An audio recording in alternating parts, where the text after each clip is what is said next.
I'm David. I'm within the Swedish Red Cross University College. I work there as ICT educator and also responsible for some courses in science and method, supervising some students, master, doctoral students, and bachelor students. And I also work as affiliated researcher. Will present this group. Actually, I have a colleague online, Jose da Silva. He should present via Skype, but since the connectivity and bandwidth, we decided to use a pre-recorded presentation from him. So we will listen on a pre-recorded presentation of about 6 minutes first, and then I will say something, provide you with some examples of the results. I can say we carry out this project in Brazil and Cameroon together with two universities, Douala University and Universidade de Brazil, and also some local people, local NGOs also. Actually, you put the recording here? Okay. Hi, I am Professor Souza. I am PhD in school psychology and I work in Brazil University. It is a pleasure to attend this event, and for me it has been very important to do this research with Professor David. Thanks to SIANI, Professor David Hallberg, and other researchers involved. I'm living in São Paulo. This is my city. Very, very, very beautiful. I'm talk about the project Rural Change Captured through a Useful Lens. We are using video narratives to highlight the experiences lived in the context of the younger member of the community. In the case of the study carried out in Brazil, we are operating in 3 communities that underwent rural-urban transformations. Pissinguaba, in Ubatuba, state of São Paulo, Paraty, in the state of Rio de Janeiro, and Pinheirópolis, in the state of Tocantins. In the community of Vila de Pissinguaba and Paraty, we'll investigate how the presence of large industries and tourism affect the food safety of the fishing community. The first visit took place on December 16 and 17 to search for young people who wanted to participate in the research. In the case of the villa of Pissinguaba, a new contest is in process. Nowadays, there is a new influx of tourists arriving in Pissinguaba to the island of Coves, which is accessed in 15 minutes by boat. This trip to the island was already offered to tourists and did not exceed the capacity of 20 people. But in the last 2 years, the situation has changed radically. In high season, the island has had more than 100 tourists who disembark and remain for a whole day. In spite of the situation, generating employment and being a considerable source of income for the residents, some local leaders take into account the profile of these tourists who only arrived in Pissinguaba with the purpose of spending the day on the island, begging Pissinguaba, only a stopping point and not permanence as it was before. In other words, they point to a transformation in the mode of search of income previously originating from the stay of the tourist in the village, but that now comes predominantly from the boat trips to the island of Kos. This change has occurred quickly and intensely. A young inhabitant of the village of Bisinguaba points out the concern with the state of the island.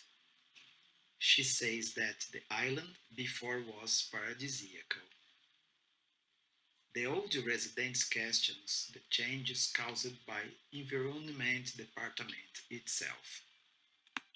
They say, before time, the hill was occupied by sugarcane plantations, was dry land, but the water coming down was much more abundant. All the time, the discourse was that rebuilding the native forest would be beneficial to the river, but interestingly, all through the goal was achieved, water withdrew over the year.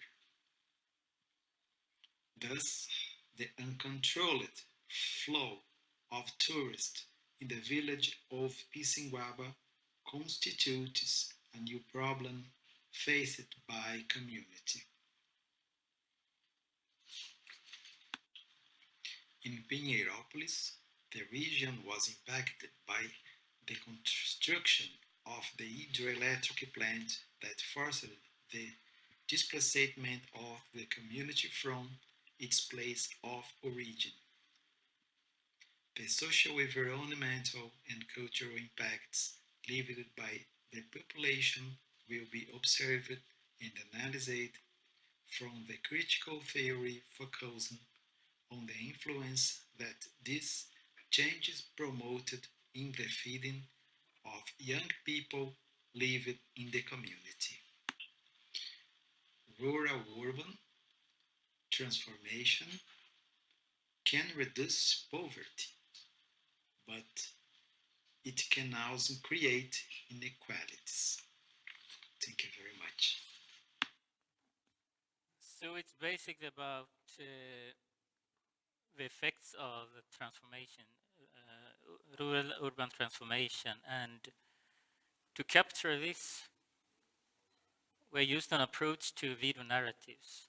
Basically, we ask community members, younger adults, youths, to use their own mobile phone and capture from their own perspective how they perceive this transformation in regards to the access to food. So let's basically capture the environment, their reality, everyday life, whatever, in regards to access to food. And then they narrate about what they perceive. And I can take, let's take this. This is one of our project members. And most of these narratives are not actually, it's not about food itself, it's more about the what like barriers to access the food, for instance. Poor infrastructure, lack of money, and so forth. So it's not about lack of food because they do have food. It's how to retrieve or gather the food actually. And here is an example of one of the narratives. You can read it yourself.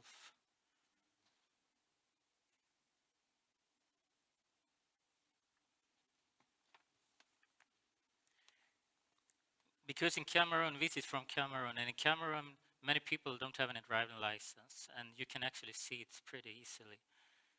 And sometimes the roads can just, they stop, there are no roads, which means that the car needs to go around and search for pathways. So it's pretty difficult and pretty dangerous for people walking from a supermarket or whatever and back to the home. And his 2-hour stories about use of new technologies in regards to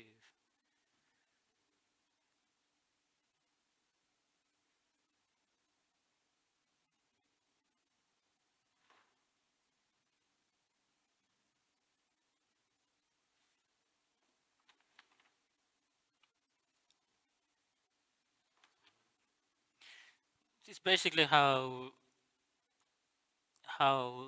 the technology has paved way for new way of cooking, new ways of actually consuming food as well. For instance, team that is about also hazards, because before they used another approach, they actually produced their or cook the food from the ground. Now we use half fabricate, like many people do here, of course. And this is a concern about this because this person, he or she thinks that this is not good for the health to, have to buy these tins instead of actually cultivate your own food and eat what you produce locally.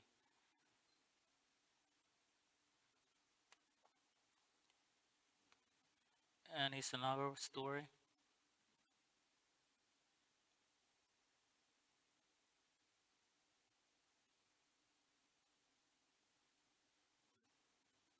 This is more about social concerns. It's more about they used to gather together to eat together, and now this person feels that feels that we cannot do it anymore because this urbanization, many people from other places come, and you don't know who it is, sitting next to you. So this story is about this, that you cannot trust whomever, you cannot leave a door open anymore, and so forth. And this picture is from one of the video narratives, and you can read it for yourself.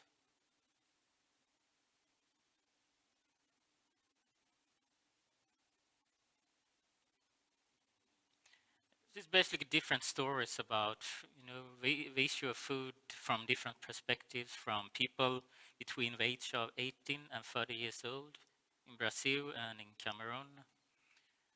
And we will collect this, and then we also produce some videos. You can see one of them on SIANI web, I think, and then we will finish editing a couple of more, so you can watch them on the website. I was to show some of them here, but I was not sure about the technology, so it was easier this way, and you can. Any questions? Okay. Questions or comments? I think you're bringing us back to the topic that it's a very wide range of influences that affects nutrition, not just what we think of as access or information about what's healthy for you. Katja, did you have a comment? Thank you so much for this fantastic analysis of the social determinants of nutrition or malnutrition. I just wonder, how do you use your results? I mean, what is the target of your information? Is it the civil society organization to change the demand, or is it policymakers? And do you use the same kind of messaging for both of them? What we wanted to capture is the perspective from, like regular people, not, specific people, just people you meet on the street or, in your daily life between 18 and 30 years old, how they perceive a life. So, and the result gives back to the community and also the policymakers. Because in the long run, it's about crafting changes and somehow, and we have also built on how to proceed to continue after each project. Like we have examples, prototype of, we call it POC, it's point of care. I don't know if you're familiar with that concept, but it's more or less how you can, about healthcare outside the clinic, for instance. It can also be related to one of our mates here talked about education about food. I don't remember who it was, but how you can educate people about nutritious food and access to food and everything. So we are actually working on web-based, ICT-based applications on how to deliver educational technology and information about this issue. Apart from that, we haven't come up with any way forward yet. Was that answer? I think so. Okay, another question here.